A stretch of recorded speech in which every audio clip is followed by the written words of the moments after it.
The scream tore through the afternoon like a knife through silk. Cole Garrison heard it from the livery stable where he'd been checking his horse's hoof for stones. His hand stilled on the animal's fetlock.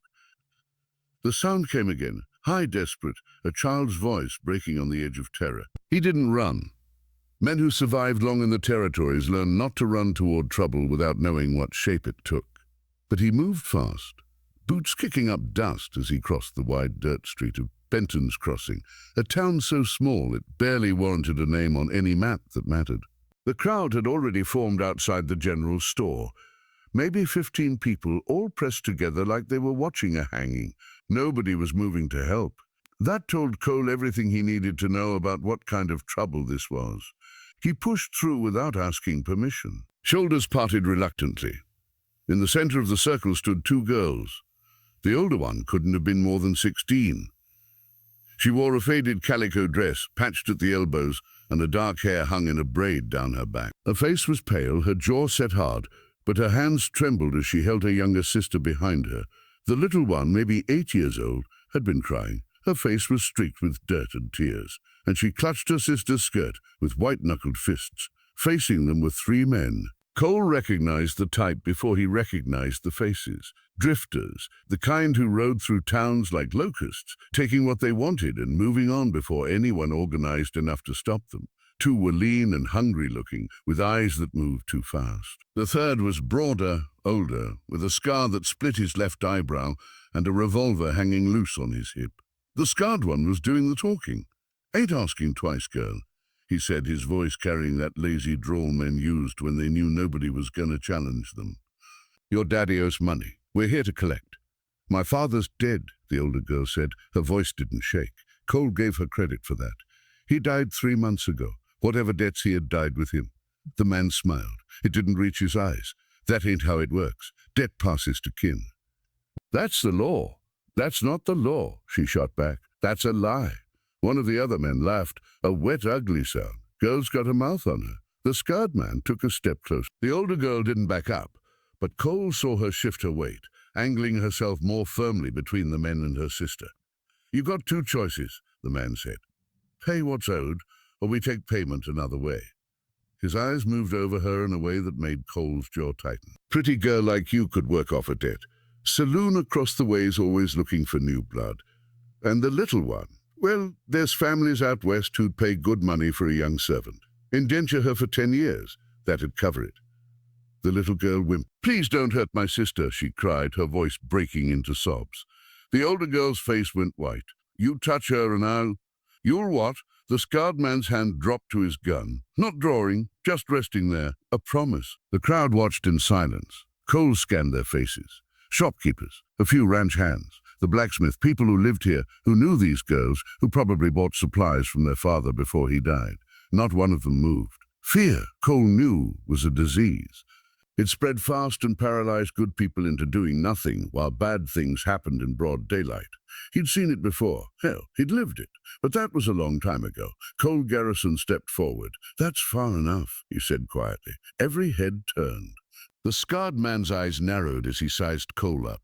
6 feet, lean but broad-shouldered, wearing dusty trail clothes and a Stetson pulled low. No badge, no gun visible, though Cole wore one under his coat, a Colt .45 he'd carried since the war. "This your business, stranger?" the man asked. "It is now?" "Well, ain't that noble?" The man grinned, showing yellowed teeth. "You her husband, her brother. Does it matter?" "Matters if you're about to die for someone you don't even know." Cole didn't smile. Didn't blink. He just held the man's gaze until the grin faded. "You boys have 2 choices," Cole said, echoing the man's earlier words. "You can walk away right now, or you can find out what happens if you don't." One of the other men, the one who'd laughed, spat into the dirt. Big talk from one man. One's all it takes. The scarred man studied him for a long moment. Cole could see the calculation happening behind his eyes. Was this stranger bluffing? Was he fast? Was he crazy? Finally, the man took a step back. "We'll remember this," he said. "You just made a real bad enemy, friend. Wouldn't be my first." Wouldn't be my first. The 3 men turned and walked toward their horses, tied up outside the saloon. The crowd began to disperse, murmuring among themselves, avoiding eye contact with Cole or the girls. Cowards, every last one of them. Cole turned to the older girl. Up close, he could see the exhaustion in her face, the shadow of old grief still lingering in her eyes. "You all right?" he asked. She nodded stiffly. "We're fine. Thank you. We're fine. Thank you. Where are your folks?" "Gone. Both of them. Mama died when I was 12. Daddy," her voice caught. "Fever took him in July." "And those men?" Her jaw tightened. "I don't know them. I never saw them before today. My father didn't gamble. He didn't owe anyone." Cole believed her. Men like that didn't need a real debt. They invented one, then collected. "What's your name?" he asked Emma. "Emma Holloway. This is my sister, Grace." The little girl peeked out from behind Emma, her tear-streaked face cautious but curious. "You got somewhere safe to stay?" Cole asked. Emma hesitated. "We have a cabin, 2 miles west of town. That's too far. Those men aren't done. I can handle them. I can handle them." Cole looked at her, this 16-year-old girl with a dead father and no one to protect her but herself, and saw something he recognized: pride. The kind that kept you standing when you wanted to fall. "I'm sure you can," he said, "but you don't have to." Her eyes narrowed. "Why would you help us?" "You don't know us." "No," Cole agreed, "but I know them. And I know what happens if somebody doesn't step in." Emma studied him for a long moment, weighing trust against necessity. Finally, she nodded. "All right, but just for tonight." Cole tipped his hat. "Just for tonight." What neither of them knew, what Cole couldn't have known, was that by sunrise, this town would be on fire and everything would change. The cabin sat in a shallow valley, surrounded by scrub grass and a few struggling cottonwoods. It was small. One main room with a loft above, a stone fireplace, and a rickety porch that sagged on one side. But it was clean, and the windows had curtains, and there was a vegetable garden out back that someone had tended with care. Cole tied his horse to the porch rail and followed the girls inside. Emma moved through the space with quiet efficiency, lighting a lamp, stoking the fire, setting a kettle to boil. Grace sat at the small wooden table, watching Cole with wide, uncertain eyes. "You can sleep in the loft," Emma said without looking at him. "There's blankets up there." "I'll sleep outside," Cole said. "Keep watch." Emma turned. "You think they'll come tonight?" "I think they'll come eventually. Might be tonight, might be tomorrow. Men like that don't forget." She folded her arms across her chest. "Then why help us at all? If it's just going to bring trouble, trouble's already here," Cole interrupted gently. "I'm just making sure it doesn't land on you." Grace spoke for the first time since they'd left town. "Are you a sheriff?" Cole almost smiled. "No, sweetheart, I'm not a sheriff." "Then why'd you stop those bad men?" He crouched down so he was level with her, "because somebody had to." "Nobody else did," Grace said quietly. "I know. Why not? Why not? That was the question, wasn't it? Why did good people stand by and do nothing when evil walked right past them?" Cole had spent years trying to answer that. He still didn't have a good one. "Sometimes people are scared," he said. "And sometimes they're just tired. But that doesn't make it right." Grace seemed to think about this. Then she said, "Are you scared?" "Yeah," Cole admitted, "most of the time. But you helped anyway." "Yeah, that's brave." Cole looked at this little girl, this child who just watched her sister nearly get dragged off by men with no conscience, and felt something crack open in his chest. "You're braver than me," he said, "both of you." Emma turned away quickly, but not before he saw her eyes glisten. They ate a simple supper, bread, beans, a little salt pork. Emma didn't talk much, but Grace chatted to fill the silence, asking Cole questions about his horse, about where he'd come from, about whether he'd ever seen a bear. He answered patiently, keeping his voice low and steady. After the meal, Emma sent Grace up to the loft to sleep. The little girl hugged Cole goodnight, quick and fierce, and then disappeared up the ladder. Emma sat by the fire, staring into the flames. "She likes you," she said after a while. "She's a good kid." "She is." Emma's voice was soft. "She deserves better than this." "What about you?" Emma glanced at him. "What about me?" "You deserve better too." She laughed bitterly. "I'm 16 years old with no parents, no money, and no prospects. What I deserve doesn't matter. It does to me." Emma studied him in the firelight. "Why, you don't know us. You could have kept walking. Nobody would have blamed you." Cole was quiet for a moment. "I had a sister once," he said finally. "Younger than me. Her name was Lily." Emma's expression shifted. "What happened to her?" "Same thing that almost happened to you today. Different men, different town, but the same story. His voice was flat, emotionless. I wasn't there. I was off play. Soldier thought I was doing something important. By the time I got home, she was gone. Gone? Sold indentured to a man in Kansas City. I tracked her for 2 years. Found out she'd died of pneumonia 6 months after she was taken. Emma's hand went to her mouth. I'm so sorry. Cole shook his head. I'm not telling you for sympathy. I'm telling you so you understand I'm not letting it happen again. Not if I can stop it. But we're not your responsibility. Maybe not, but you're somebody's sister, and she's somebody's sister. And if I don't stand up when I can, then I'm no better than the men who stood by and watched Lily disappear. The fire crackled between them. Finally, Emma said, thank you. Cole nodded. You should get some sleep, he said. I'll be outside if you need me. He stood and moved toward the door. Emma's voice stopped him. Cole, he turned. What if they come back with more men? What if you can't stop them?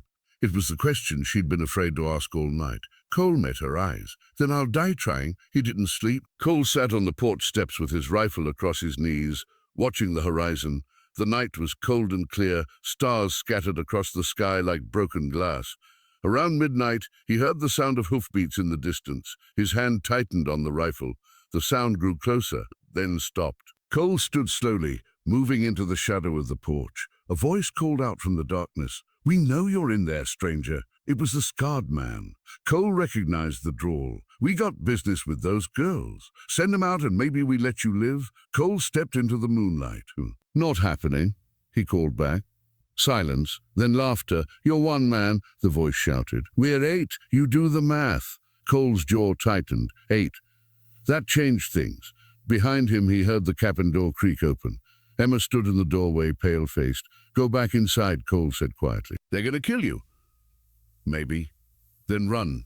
Take Grace and... No, Emma's voice broke. You'll die. Cole looked at her. Probably, he said. But I've been dying for years. Might as well make it count. He raised his rifle and the night exploded. The first shot shattered the window behind Cole's head. He dropped to one knee, brought the rifle up and fired blind into the darkness. A man screamed. 1 down, 7 to go. Get inside, Cole shouted. Bar the door. Emma hesitated for a split second, her face torn between terror and something else, something fiercer.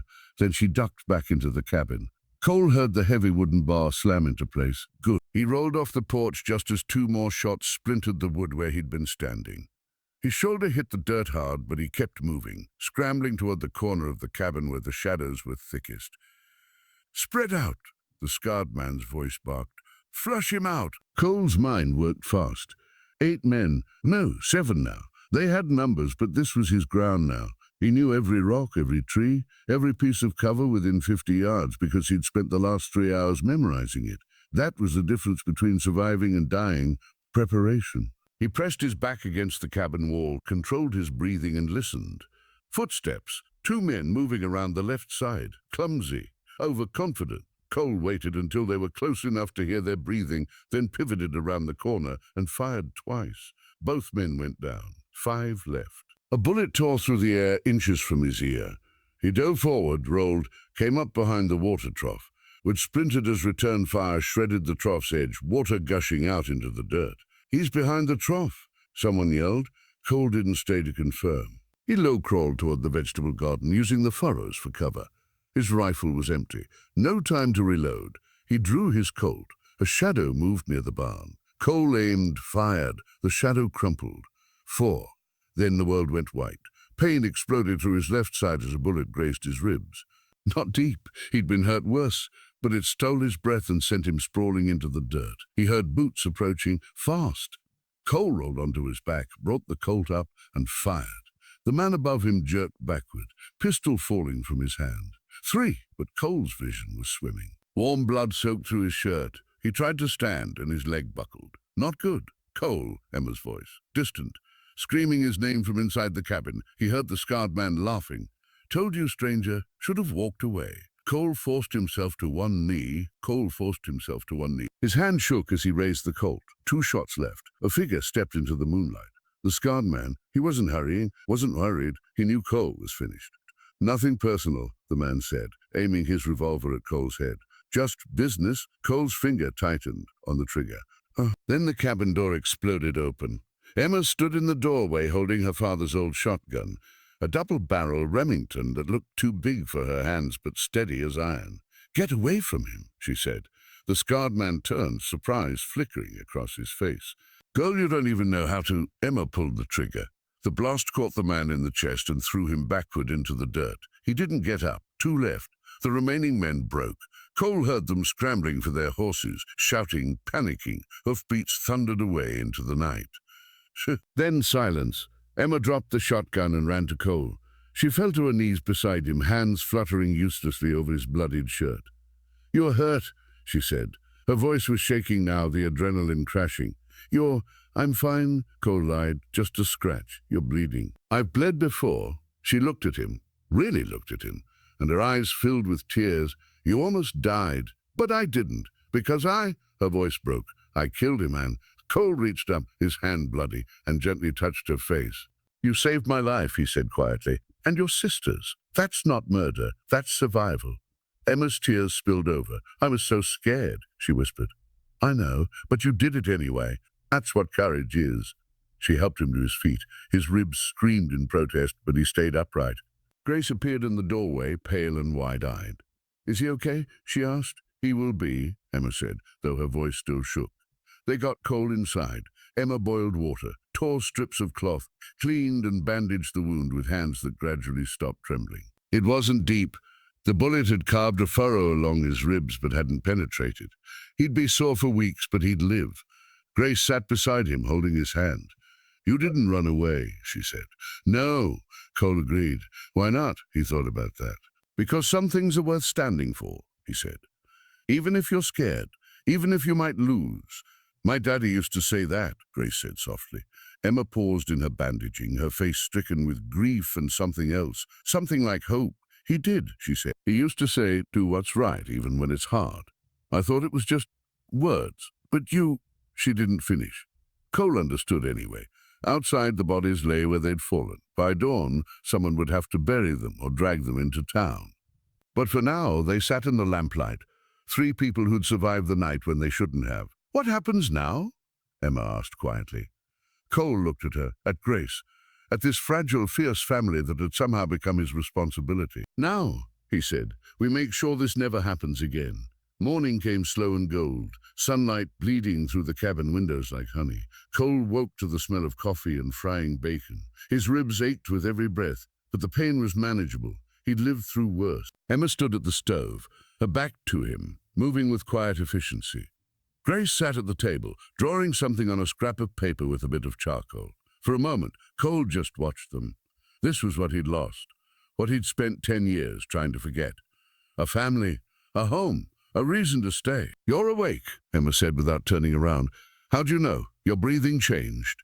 She brought him a plate. Bacon, eggs, bread. Simple food, but more than he'd expected. "You didn't have to do this," he said. "You took a bullet for us. It's the least I can do." Grace looked up from her drawing. "I made you something."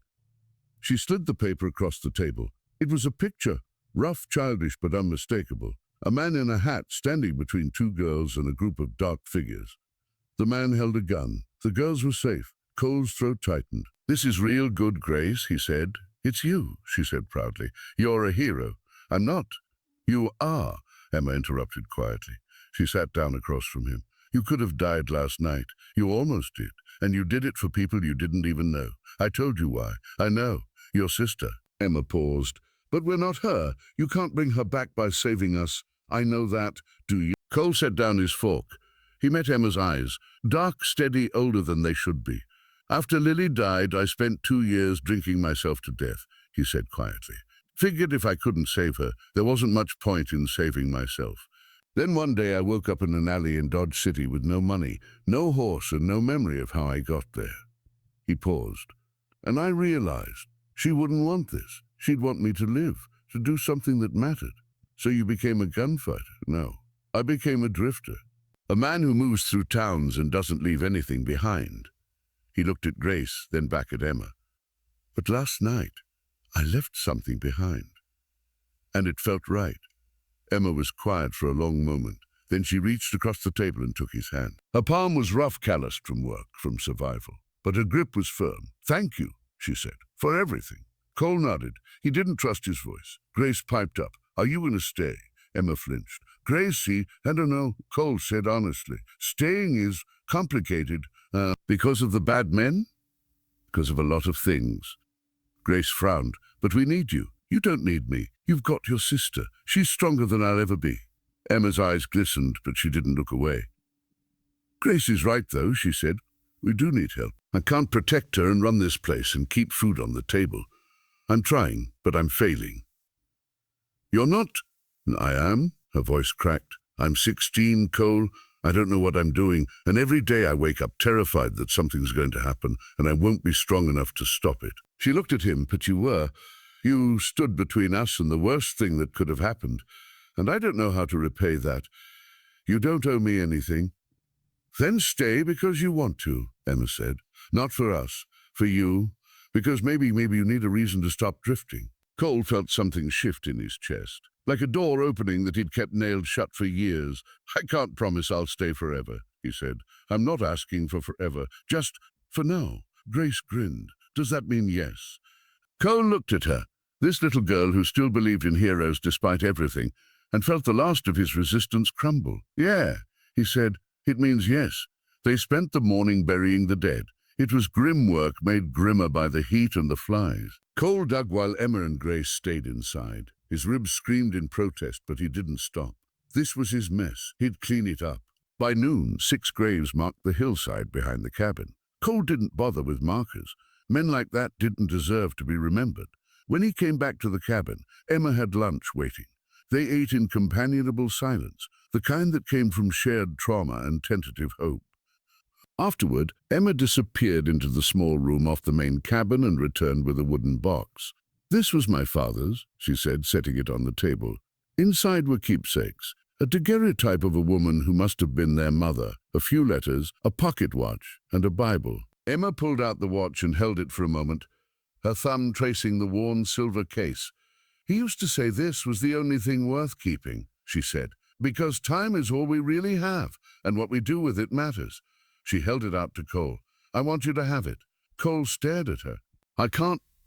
Please. Her voice was soft but firm. You gave us time, more time with each other. A future, that's worth more than silver. Cole took the watch. It was heavy in his palm, warm from Emma's hands.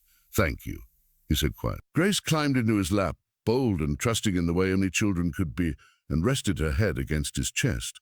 You're part of our family now, she announced. Emma smiled, tears shining in her eyes, and for the first time in 10 years, Cole Garrison felt like he was home.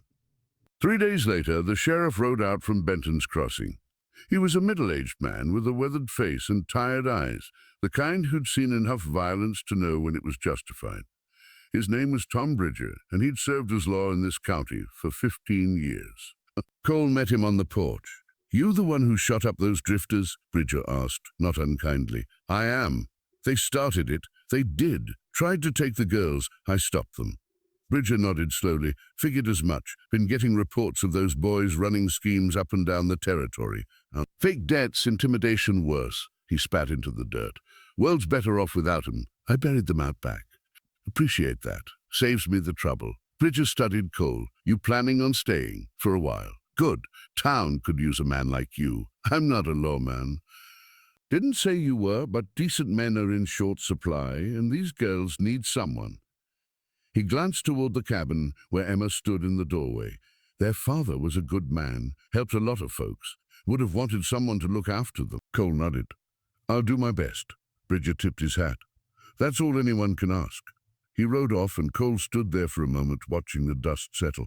Emma came out onto the porch. Is there going to be trouble? She asked. No. He said we're clear. She exhaled in relief. Good. Cole turned to face her. Emma, I need to tell you something. Her expression shifted, guarded. What? I'm not a good man. I've done things I'm not proud of. Hurt people. Run from people. And there's a part of me that'll always be broken. Emma stepped closer. We're all broken, Cole. That's not what matters. Then what does? What we do next? He looked at her. This girl who'd faced down killers and buried her parents and still found the strength to hope, and felt something settle deep in his bones. Okay, he said, then I'm staying. Not just for now. Not just for now. For as long as you'll have me. Emma's face broke into a smile. the first real smile he'd seen from her. "Welcome home, Cole." The seasons turned. Autumn came, and with it the harvest. Cole helped Emma bring in the vegetables, repair the fences, chop wood for winter. Grace followed him everywhere, chattering endlessly, teaching him how to skip stones and braid grass and see shapes in the clouds. He taught her how to ride, how to shoot, not well, but enough, how to watch the horizon for storms. Word spread through Benton's crossing about what had happened. Some folks kept their distance, wary of the stranger who'd killed 6 men in one night. But others came by quietly, respectfully, to thank him, to leave food or supplies, or just to shake his hand. Emma's vegetable stand in town started doing better business. People remembered her father and wanted to help. Slowly, carefully, they built something that looked like a life. Winter came hard and cold. Snow buried the graves on the hillside. Cole spent long evenings by the fire, reading to Grace from her father's old books, while Emma mended clothes or knitted. Sometimes, late at night, he'd lie in the loft and think about Lily, about how she'd never have this warmth, safety, family, but she'd want him to have it. He knew that now. Spring arrived like a promise. The valley turned green. Wildflowers bloomed. Grace turned 9 and insisted on a cake, which Emma made from scratch while Cole tried and failed to keep it a surprise. One evening, as the sun set and painted the sky in shades of gold and crimson, Cole sat on the porch with Emma beside him. "You ever think about leaving?" she asked quietly. "No," he said, and it was the truth. Why not? He thought about it, about all the towns he'd drifted through, all the faces he'd forgotten, all the nights he'd spent alone under an indifferent sky. "Because this is the first place I've been that feels like it matters," he said. "You matter. Grace matters. And I want to be here to see what happens next." Emma leaned her head against his shoulder. "I'm glad," she whispered. Inside, Grace laughed at something, probably the barn cat, who'd had kittens last week and was now the object of her relentless affection. Cole closed his eyes and let the sound wash over him. He'd spent 10 years running from the past, from guilt, from grief, from himself. But here in this small valley with these 2 brave souls, he'd finally stopped, not because the past didn't hurt anymore. It always would, but because the future, fragile, uncertain, beautiful, was worth staying for. Years later, when Grace was grown and married with children of her own, she would sit on that same porch and tell them the story. About the day bad men came, about how her sister stood between them and darkness, about the cowboy who stepped forward when no one else would. Was he a hero? Her youngest would ask. Wide-eyed, Grace would smile. "He was just a man," she'd say, "but he did something that mattered, and that's all any of us can hope to do." She'd pull out the old pocket watch, the one Emma had given Cole, the one he'd carried every day until the day he died, and let her grandchildren hold it, feel its weight. "Time is all we have," she'd tell them, echoing words passed down through generations. "What we do with it is what makes us who we are." And as the sun set over the valley, turning the sky to fire, Grace would close her eyes and remember. A man in a dusty coat and a worn Stetson. A voice that was quiet but steady. Hands that were gentle with children and deadly with a gun. And eyes that had seen too much darkness but chose in the end to stand in the light. "Please don't hurt my sister." She'd cried that day, a lifetime ago, and he'd stepped forward and stopped them all.